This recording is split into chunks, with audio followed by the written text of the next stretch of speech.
Assalamualaikum warahmatullahi wabarakatuh. Salam sejahtera bagi kita semua. Shalom dan Om Swastiastu. Namo Buddhaya dan salam kebajikan. Salam Pancasila. Perkenalkan, saya Silvana Dila dengan NIM A3212413.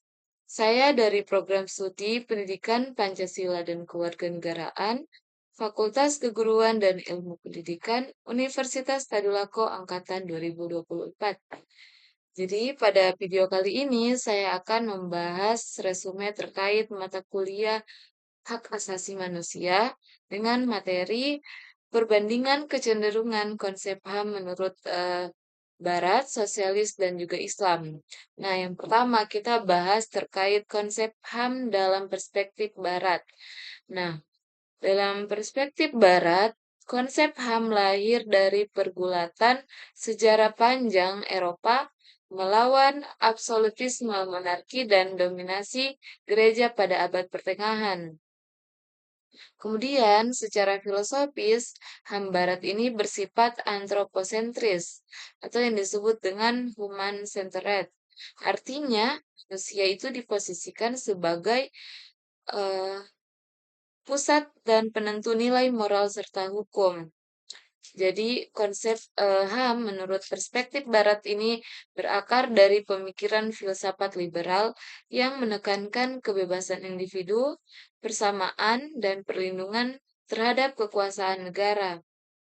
Dalam pandangan ini, hak asasi manusia dianggap sebagai hak kodrati atau yang disebut dengan natural right yang sudah dimiliki setiap manusia sejak lahir dan tidak boleh dirampas oleh siapapun itu.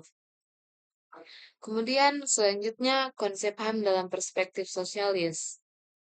Nah, perbedaan utama hak asasi manusia versus sosialis dibandingkan Barat ini adalah keterkaitan kuat hak asasi manusia dengan struktur sosial dan negara. HAM tidak dapat dipandang sebagai hak individu yang berdiri sendiri, tetapi terkait dengan peran negara dalam menjamin kesejahteraan sosial dan ekonomi. Dalam istilah tertentu, negara sosialis bisa membatasi hak individu demi tujuan kolektif, misalnya seperti pemerataan, kemudian kesejahteraan umum, dan juga karakter ini berbeda dari HAM Barat yang menempatkan hak individu lebih tinggi dari otoritas suatu negara. Kemudian selanjutnya konsep HAM menurut perspektif Islam.